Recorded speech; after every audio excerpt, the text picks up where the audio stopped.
BJP కార్యాలయం నుండి బండి సంజయ్ మాట్లాడుతున్నారు. లైవ్ ద్వారా చూద్దాం. 6,000 కోట్ల రూపాయలను కేంద్ర ప్రభుత్వం కేటాయించింది. ఎన్టీపీసీకి 11,000 కోట్ల రూపాయలను కేటాయించింది. ధాన్యం కొనుగోలుకు 1,00,000 కోట్ల రూపాయలను కేటాయించింది. రైల్వే నిర్మాణాల కోసం 37,000 కోట్లకు కేటాయించింది. జాతీయ రహదారుల కోసం 1,10,000 రూపాయలు కేటాయించింది. ఇట్లా చెప్పుకుంటూ పోతే ఈ తెలంగాణ రాష్ట్రానికి ఈ 9 ఏళ్ల కాలంలో కేంద్ర ప్రభుత్వం దాదాపు 4 లక్షల కోట్ల నిధులు విడుదల చేసి ఈ అభివృద్ధికి సహకరించిన విషయాన్ని మనం గుర్తుంచుకోవాల్సి వస్తుంది. ఇక చిన్న చిన్న గ్రామీణ సడక్ యోజనలు కాకుండా 4 లక్షల కోట్ల రూపాయలను ఇలా కేంద్ర ప్రభుత్వం తెలంగాణ రాష్ట్ర అభివృద్ధికి సంపద సృష్టి కోసం కేటాయించిన విషయాన్ని ఒక్కసారి తెలంగాణ సమాజం గుర్తుంచుకోవాల్సిన అవసరం ఉంది.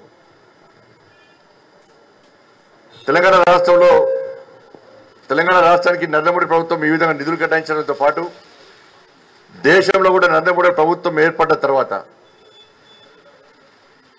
చైనా, ఇంగ్లాండ్ లాంటి దేశాలను అధిగమించి 10వ స్థానంలో ఉన్నటువంటి ఆర్థిక రంగంలో ఉన్నటువంటి ప్రగతిని 5వ స్థానాన్ని తీసుకొచ్చి ఇంకా 2-3 సంవత్సరాల్లో ఈ దేశాన్ని 3వ స్థానం తీసుకొచ్చి 2047 వరకు ఈ దేశానికి 100 సంవత్సరాలు స్వాతంత్ర్యం సిద్ధిస్తున్నటువంటి 100 సంవత్సరాల్లో ఆర్థికంగా నెంబర్ 1 స్థానానికి ఎవరు దేశాన్ని తీసుకుపోవాలి, విశ్వగురు స్థానంలో తల్లి భారత మాతను ప్రతిష్ఠించాలని చెప్పి ఒక లక్ష్యంతో దేశాన్ని అభివృద్ధి బాటలు నడిపిస్తున్న ప్రభుత్వం భారతీయ జనతా పార్టీ ప్రభుత్వం, నరేంద్ర మోడీ గారి ప్రభుత్వం.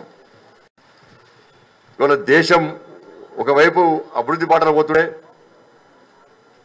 తెలంగాణ రాష్ట్ర అభివృద్ధికి కేంద్రం సహకరించడానికి సిద్ధంగా ఉంటే దురదృష్టవశాత్తు తెలంగాణ రాష్ట్రంలో ఏ లక్ష్యం కోసం, ఏ ఆశయం కోసం తెలంగాణ రాష్ట్రాన్ని సాధించుకోవడమో దానికి భిన్నంగా ఈ తెలంగాణ రాష్ట్రంలో ఒక మూర్ఖత్వ పాలన కొనసాగుతున్నది. 4 కోట్ల జనాభా కోసం, 4 కోట్ల మంది కోసం కేంద్ర ప్రభుత్వం 4 లక్షల కోట్ల రూపాయలు కేటాయిస్తే నలుగురి కోసం, కేవలం 4 కోసం 4 కోట్ల మంది యొక్క ప్రజలు గాలికి వదిలేసి దేశంలో నవ్వుల పాలు చేసినటువంటి ప్రభుత్వం బీఆర్ఎస్ పార్టీ ప్రభుత్వం. ఈ 4 వ్యక్తులు కేవలం 4 కోసం మాత్రమే ఈ తెలంగాణ రాష్ట్రం సాధించినటువంటి ఆలోచన ఇప్పుడు తెలంగాణ సమాజంలో దేశం వ్యాప్తంగా నవ్వుల పాలైన తెలంగాణ రాష్ట్రం ఈ 4 వల్ల. మరి ఏ వర్గం కూడా తృప్తి కలిగే తెలంగాణ రాష్ట్రంలో మారుమూల ప్రాంతాల్లో రైతులను కదిలిస్తే కన్నీరు పెడుతున్నారు, యువకులను కదిలిస్తే పళ్ళు పటపట కొరికే పరిస్థితి ఆవేశంతో, ఉద్యోగులను కార్మికులను కదిలిస్తే వాళ్ళ బాధలు చెప్పరాని రీతిలో ఉన్నాయి. ఇలా మహిళలను కదిలిస్తే వాళ్ళు రాణి రుద్రమరాగా, ఝాన్సీ లక్ష్మీగా ఆవేశంతో రగిలిపోతున్నారు. దేనికోసం? తెలంగాణ రాష్ట్రాన్ని సాధించుకోవడం చెప్పి. ఏ పేద వ్యక్తిని కదిలిస్తే కన్నీరుతో ఇబ్బంది పడుతున్నారు, బాధతో ఇబ్బంది పడుతూ ఉన్నారు. ఒకవైపు దళితులు, ఒకవైపు ఎస్టీ సమాజం కానీ, బీసీలు కానీ, అగ్రవర్ణాల పేదలు కానీ దేనికోసం తెలంగాణ రాష్ట్రాన్ని సాధించుకున్నామని చెప్పి ఒక బాధాతప్త హృదయంతో వాళ్ళ తెలంగాణ ఆవిర్భావ దినోత్సవ వేడుకలను ఒకవైపు తెలంగాణ రాష్ట్రాన్ని సాధించుకోవడం సంతోషం, మరోవైపు సాధించుకుని తెలంగాణ రాష్ట్రంలో మనకు న్యాయం జరుగుతుందని చెప్పి ఒక బాధాతప్త హృదయంతో ఈరోజు తెలంగాణ రాష్ట్రంలో ఆవిర్భావ దినోత్సవాలు జరుపుకునే పరిస్థితి ఏర్పడ్డది. వాళ్ళ ప్రజా సంగ్రామ యాత్ర సందర్భంగా భారతీయ జనతా పార్టీ ప్రజల యొక్క కష్టాలు తెలుసుకోవడానికి, ప్రజల బాధలు తెలుసుకోవడానికి, కష్టాల్లో ఇబ్బందులు ఉన్నటువంటి పేద ప్రజలకు ఒక భరోసా కల్పించడానికి భారతీయ జనతా పార్టీ ప్రజా సంగ్రామ యాత్ర నిర్వహిస్తే ప్రజల నుంచి వచ్చిన విజ్ఞప్తులకు ప్రజల కష్టాలు తెలుసుకున్న తర్వాత ఈ తెలంగాణ రాష్ట్రంలో భారతీయ జనతా పార్టీ ప్రభుత్వం ఏర్పడిన తర్వాత ఎట్టి బస్సులో ఉచిత విద్యను అందిస్తామన్నాం. వీళ్ళందరూ తెలుసు.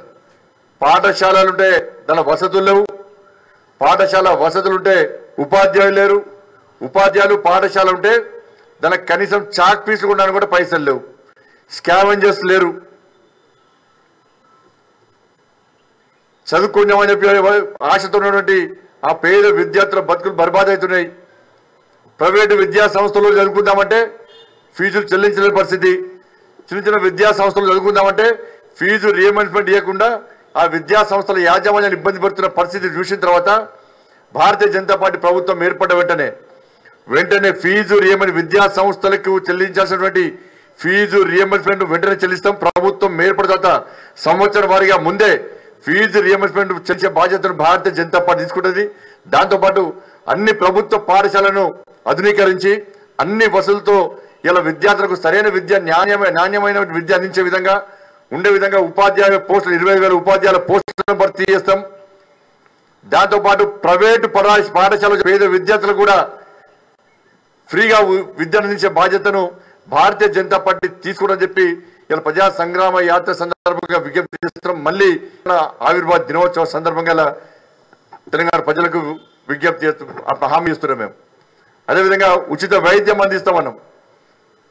ఇలా ప్రతి నెల ప్రతి సంవత్సరం కూడా ఒక్కొక్క పేద వాళ్ళకు ఇలా విద్యా రూపేణ వాళ్ళ పిల్లల చదువు కోసం 50,000 నుంచి ₹1,00,000 ఖర్చు పెడుతున్నారు. ఇలా వైద్యం కోసం 50 నుంచి ₹1,00,000 ఖర్చు పెడుతున్నారు. ఇటువంటి పరిస్థితుల్లో పెద్ద రోగాలు వచ్చినా చిన్న రోగాలు వచ్చినా కూడా ఇలా పేదలు వైద్యం చేసుకునే పరిస్థితి లేదు. కార్పొరేట్ వైద్యశాలలో కార్పొరేట్ హాస్పిటల్లో ఫీజులు డబ్బులు కట్టలేని పరిస్థితి. ప్రభుత్వ ఆసుపత్రులు కనీస సౌకర్యాలు లేక కేంద్రం చేతులు దారి మళ్లించడం వలన పేదలకు సరైన వైద్యం అందించే స్థితులు లేకుండా పోవడం వలన ఇలా పేదల ప్రాణాలు గాల్లో కలిసిపోతున్న విషయాన్ని గుర్తించిన తర్వాత 80% తెలంగాణ రాష్ట్రంలో భారతీయ జనతా పార్టీ ప్రభుత్వం ఏర్పడిన తర్వాత పేదలందరికీ ఉచిత వైద్యం అందిస్తామని చెప్పి భారతీయ జనతా పార్టీ ప్రజా సంగ్రామ యాత్ర సందర్భంగా హామీ ఇచ్చింది. మళ్ళీ ఇలా తెలంగాణ ఆవిర్భావ దినోత్సవం సందర్భంగా మేము హామీ ఇస్తా ఉన్నాం.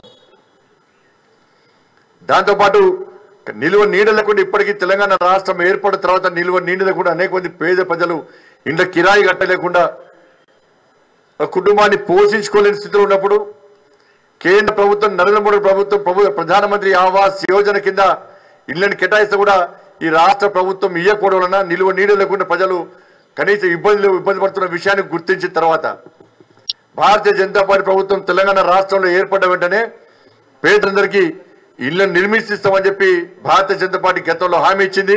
ఈ తెలంగాణ ఆవిర్భావ దినోత్సవం సందర్భంగా కూడా హామీ ఇస్తా ఉన్నాం. మేము అకాల వర్షాల వల్ల వడగళ్ల వానల వల్ల నకిలీ విత్తనాల వల్ల ఇతరత్ర రైతులు ఇబ్బంది పడుతుంటే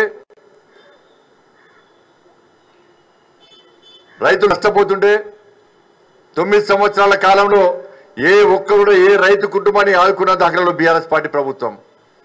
మొన్న కరీంనగర్ పోయి నష్టపోయిన రైతులను కలిసిన తర్వాత నష్టపోయిన రైతులకు ₹10,000 రేపే అకౌంట్లు ఇస్తాను ముఖ్యమంత్రి. ఇప్పటి కూడా కనీసం ఏ ఒక్క రైతు కూడా 5 పైసలు దాఖలు. ఫసల్ బీమాను అమలు చేయమంటే అమలు చేస్తున్నాడు.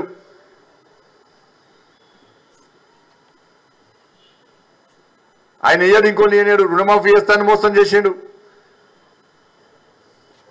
ఫ్రీ ఉచితంగా యూరియా ఇస్తలేడు.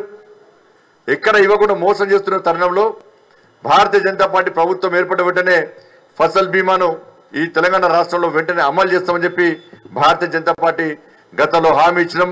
మళ్ళీ హామీ ఇస్తున్నాం. ఇంటికో ఉద్యోగం ఇస్తాడు, నిరుద్యోగ భృతి ఇస్తాడు. అసెంబ్లీ సాక్షిగా 191,000 ఉద్యోగాలను పూర్తి చేస్తామన్నారు. కానీ ఇంతవరకు నోటిఫికేషన్ల పేరుతోని కాలయాపన చేస్తుంది తప్ప ఉద్యోగాలు ఇచ్చుడు కానీ నిరుద్యోగ భృతి ఇవ్వడంలో బీఆర్ఎస్ పార్టీ ప్రభుత్వం పూర్తిగా విఫలమైంది. ఇప్పటికీ తెలంగాణ రాష్ట్రం ఏర్పడిన తర్వాత కూడా ఇలా నిరుద్యోగులు ఆత్మహత్య చేసుకుంటారంటే ఇంతకంటే దౌర్భాగ్యం ఇంకోటి విషయాన్ని ఒకసారి గుర్తుంచుకోవాల్సిన అవసరం ఉంది. అందుకే భారతీయ జనతా పార్టీ తెలంగాణ రాష్ట్రంలో ఏర్పడిన వెంటనే జాబ్ క్యాలెండర్ రిలీజ్ చేస్తాం. ఏవైతే ఉద్యోగ ఖాళీలు ఉన్నాయో వాటిని పూర్తి స్థాయిలో ఆ నియామక ప్రక్రియను ప్రభుత్వం ఏర్పడిన వెంటనే ఆ ప్రక్రియను ప్రారంభిస్తాం. నిరుద్యోగ యువతను ఆదుకు